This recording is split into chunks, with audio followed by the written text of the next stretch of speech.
So we're ending our no dig market gardening training this weekend, and forest raised pork on the barbecue tonight, just pre-cooked in the oven. It's going to be awesome.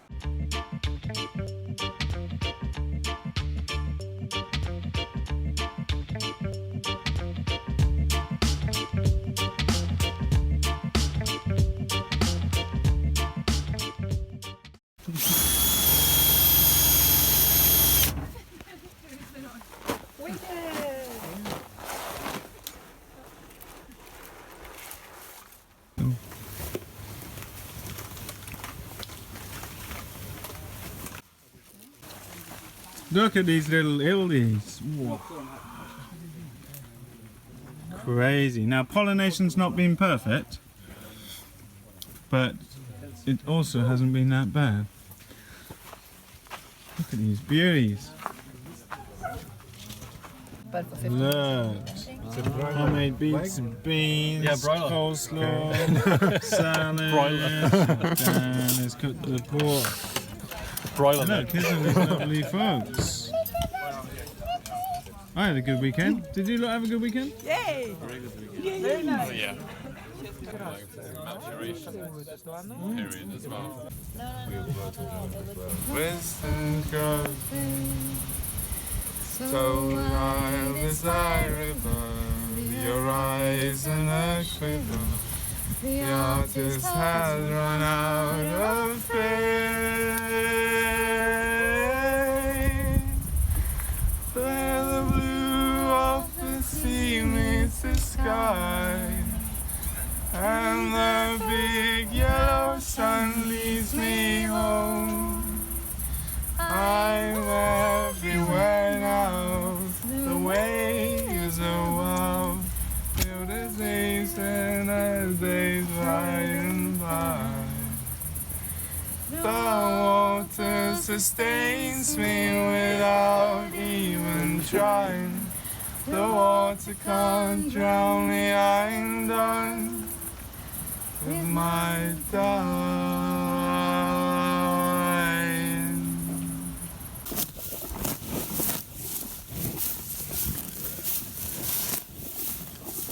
So we're making smoked chicken again. 3 kilos of salt to 30 litres of water. And I'm doing 50 birds, just setting them off in brine. And we'll be testing pulling the meat off next week and vacuum packing it. See how that goes. Well, 6 o'clock in the morning. Slaughter day today.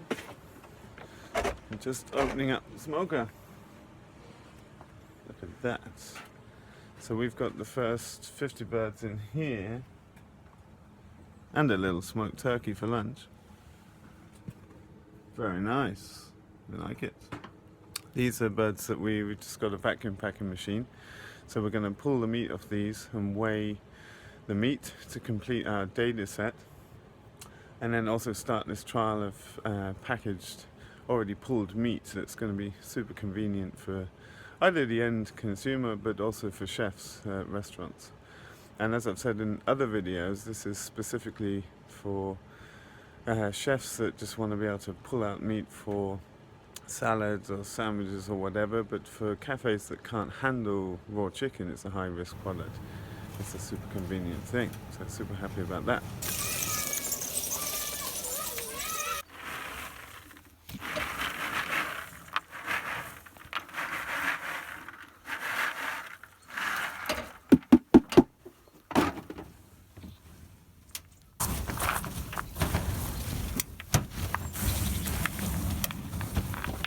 So we had a really good market garden training, and lots of Norwegians and people from Belarus and from other localities, all from Europe pretty much, which is unusual. We often have people coming from all over the world for such courses, but really good time and focusing on tools, techniques and strategies and planning, but also on ecological principles. It's something we are quite heavy on because market gardening needs a few shifts, I think, to really bring in a bit more soil care, a bit more ecological thinking, to take it to another level. It's definitely the most input intensive of all the different regenerative ag strategies, and there's better ways to do. So we like to take the best of market garden planning and tools and techniques and apply that to good soil care, keeping the soil covered all the time, and focusing on microbiology and the soil, not the vegetables. Vegetables grow themselves, as I always like to say. But really good time, amazing people, and some projects nearby that I want to go and see and document for this channel, because there's some people doing some amazing work.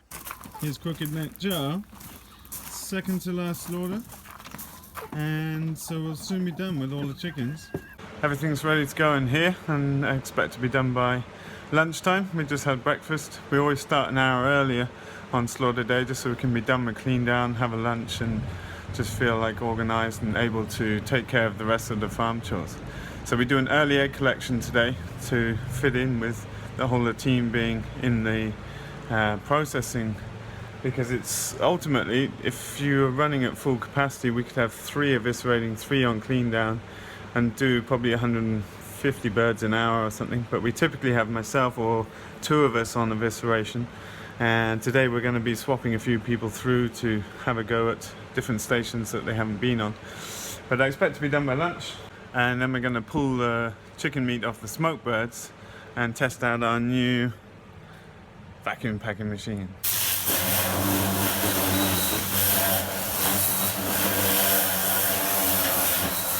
You won't bite.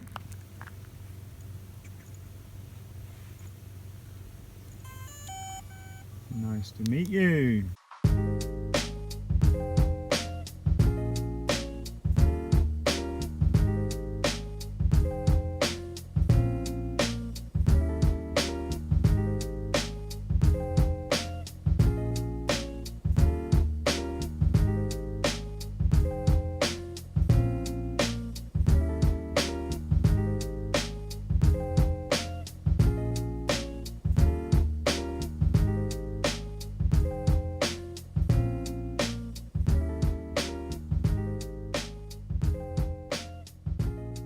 So the penultimate slaughter is done, finished by lunch, which is great, and now we're just going to take out the smoked chicken and pick it apart.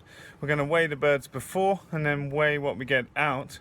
Now we've decided not to make broth with the carcasses because it's actually quite smoky flavour. It's not actually so nice for broth. We've done it before and we decided not to do that. We're packing a few fresh for customers, and then we'll take the rest and pull them apart and vacuum pack them down in 1 kilo bags. And we also have an event coming on Saturday in a local town, big music event where we might serve some food and just have a bit of a relaxed market. And so we might save a few birds for that too. But we're basically going to work out the pricing from the data we get today. And we know that we lose 25% of the weight, about 23%, through the process of smoking. Now, for those of you watching that are interested in this, bear in mind this is for our smoker, and we soak birds for 24 hours in 10% brine. These are quite small birds we're just testing out on. But the smokery that you use will be very different in different cases. Our birds remain really moist and tender, and even with a long smoking period of about 20 hours. So you need to do that kind of research yourself basically. But then now when we take the meat off, we'll know what we get off a bird, and then we can judge by the number of minutes or hours it takes to do the process what price we should put on the smoked birds. So some birds for private customers, and then this is our first smoked turkey from this year. Look at this beautiful bird. That's going to be dinner one of these days. So we're taking the meat off the smoked chickens. It's important to be super sterile and clean in here. This is a cooked meat product that's getting vacuum packed, and then it's going to be for sale. It's got a few months on the freezer date. So really regularly we are sanitizing knives, sanitizing the top. We've sanitized ourselves really well up to the elbows, and we're all wearing clean clothes. Nicholas has polished his beard recently. But yeah, really important to work really sterile. It doesn't take long to take the meat off a smoked chicken, and so I'm going to show you that now. So to take the meat out, we're not taking the skin obviously, I'm just pulling the leg, and because it's been cooked, you can really just peel off the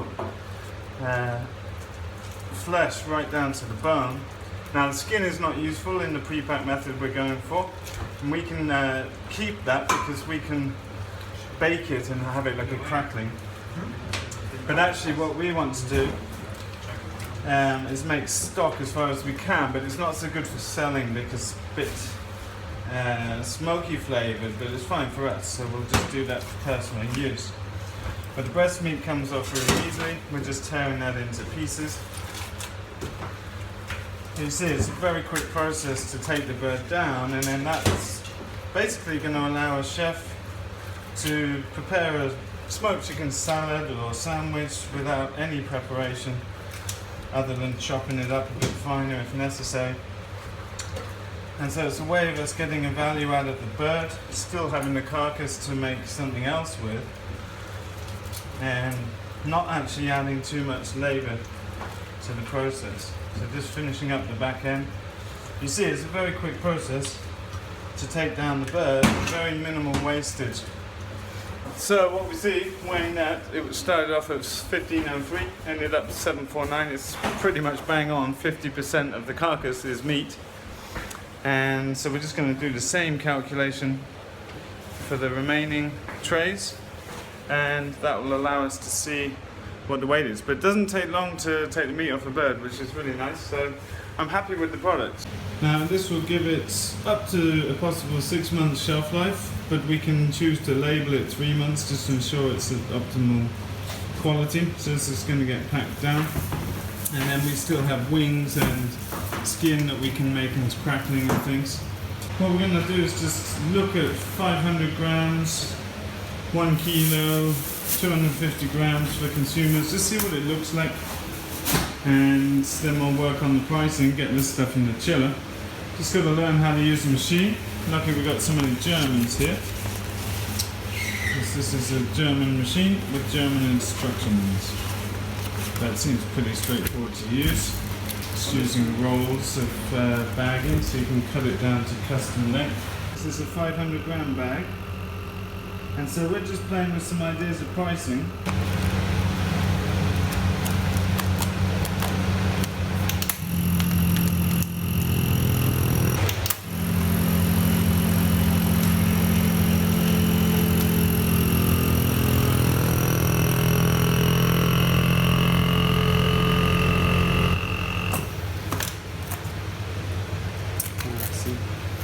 So that's the end product of today's test.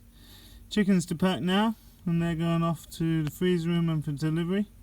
And I've got to drive to Stockholm tomorrow, it turns out, because the delivery company that's taking a bunch of our frozen chickens to a distributor for a food box near Stockholm as a one-off sort of special treat has totally let us down. Swedish logistics is not my favourite thing to work with, to be fair, so I'm gonna just have to drive all the way to Stockholm, but I'm going to use the opportunity to check in on a couple of friends and hopefully come back with a load of Azolla for our pond, which I'm excited about, and yeah, have a just long day in the car thinking, and come back with some useful resources from where we used to live near Stockholm.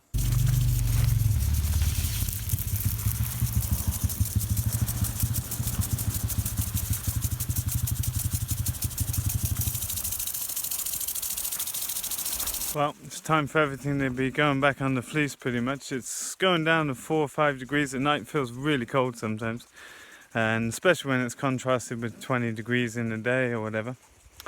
And yeah, that's the limit of the short season. I think a lot of people not from here that come here just don't quite wrap their head around just how short our season is. I mean, we could be getting frost in any time in 2 or 3 weeks from now. Now there's new seedings going on in the tunnels, and we've got some nice carrots developing here, and it's really that time now. You've got to get the last crops in for the year to make sure that you are able to get your last crop out, as it were. We've been talking a lot this weekend at the market garden training about, you know, designing your first and last vegetable plans entirely, first and last boxes if you sell like that, so you know that you can meet that supply, because in the middle of the year it's easy to have way too much. Here's some yellow sticky traps. You see just how effective they are against flea beetle. Now we have a multi-prong strategy with flea beetles. It doesn't always work because the brassicas just hammered here in Sweden, but one thing is insect nets straight on the bed as soon as something is seeded. and you know, to try and really keep it down well. And then the next part of the strategy is diatomaceous earth, which we use. Ideally you want to put that on like 4 or 5 days before seeding. Part of their life cycle is in the soil, so you want to be able to get the juveniles while they're still in the ground. Insect net, and then things like these yellow sticky traps are really good. They're really attracted to them, and so that's something to keep on top of. But yeah, some nice cabbages coming on. We'll be making sauerkraut soon. But these cold nights and foggy mornings that are typical this time of year are coming back, and it can be beautiful walking out down to the cows. You might just see in the background there, and you just see Clover May's face coming out of the mist, and the sun quickly burns it off after breakfast. And it's a very special time of year. I often really enjoy those days. It's a different sound in the valley. We have a lot of interesting echoing sounds because of the way the forests and the valleys and ridges are, and beautiful bird calls along the valley and echoing up through misty meadows. It's a wonderful time of year, and I'm really ready for things to slow down a bit. It's been a busy year, and we're all tired. You know, everyone's tired here. I'm tired, and we need to make some new plans for next season. Things are going to be a bit different. I'm thinking to bring back our internship program. I really see the need for people to spend longer term mentorship under myself, and so I think we need to restructure things in a way that allows me more time on the ground, because this year, like, people often have desire to actually sit and plan and train around certain aspects, and it's just too busy. I need to be running around the entire day. Eggs is coming in, and chicken's getting packed behind me. They're off to town this evening after dinner. So thanks so much for watching, folks. Just a little update there. And I'm really grateful and appreciative of all of you who follow along so regularly with our channel and comment and feedback, and it keeps me inspired to keep doing this, and I know a lot of you gain a lot of benefit from it. And I think you can see I'm pretty tired, and yeah, it's that time of the year when the mist starts coming in and the cold mornings come back and we need more sleep. And yeah, as things quieten down on the farm, that becomes possible. I just wanted to remind you folks that we'll be in Ireland in about a month's time. We're doing a 10-day regenerative agriculture training there, and I know there's not so much of that happening there, so I really hope some of you come down. If you're nearby in Europe, then come and see us there. It's going to be an amazing place to host such a training with some amazing people, so do come on down to that. I'd love to meet you there. And thanks so much for watching, folks. You can find out a whole bunch more in our links below, and we'll see you in the next video.